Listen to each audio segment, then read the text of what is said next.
Well, first of all, recognize that ISIS and some of the other radical Islamic terrorist groups, and let's not forget about the Shia, which are based in Iran, they are responsible for a lot of terrorism. They would like to destroy us and our way of life. We have a couple of options. We can sit back and say, yeah, they're not that big a deal. Or we can recognize that the longer we allow them to grow, to spread, to get their roots well established, the more difficult it will be to eradicate them lately. So what I mean is we have to eradicate them now. We have to use every means possible to do that. And we certainly don't want to have people who know very little about military strategy, micromanaging a very competent military that we have.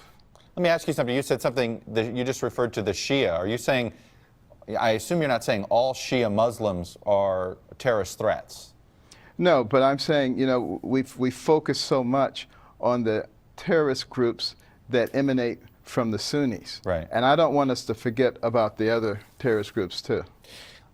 Scott Walker was asked about foreign policy at Club for Growth over the weekend. You guys have a lot of different cattle calls that you have to attend with different donors, and I know you're flying all over the country. You're at one in Dallas. But here was one of the write-ups, and it said to take, basically, Scott Walker made this after confronted about foreign policy. He said that the experience in the realm of foreign policy is inconsequential, that it's leadership that matters, and he said that the most consequential foreign policy decision of his lifetime was Reagan's 1981 firing of 11,000 air traffic controllers.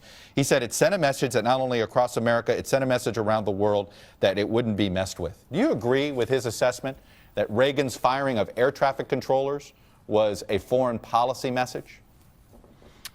I don't really want to talk about what anybody else said and what they meant by it, because I like for them to clarify what that means itself. But there's no question that our standing in the world has changed very dramatically.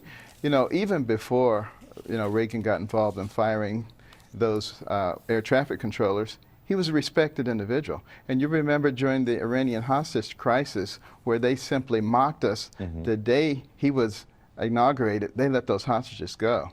And there's no question that the leadership sets a very good measure of what kind of country we're going to be and whether our allies should trust us and whether our enemies should test us. Dr. Carson, last question. You're a famed neurosurgeon, the best, some say the best pediatric neurosurgeon living in the world today.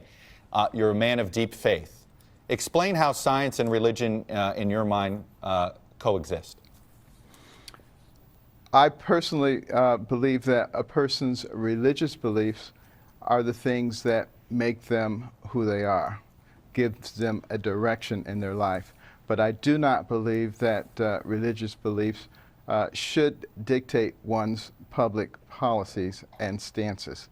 I find a very good measure of correlation between my religious beliefs and my scientific beliefs. People say, how can you be a scientist, how can you be a surgeon if you don't believe in certain things?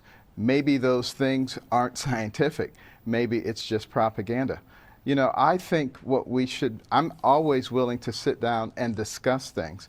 And people who say, well, you have to believe this and you have to believe that, I'm willing to discuss with them why they believe what they believe and why I believe what I believe, but that can't be done in a soundbite type of interview. It needs to be done in a forum where you can sit down and deeply explain why you believe what you believe. Well,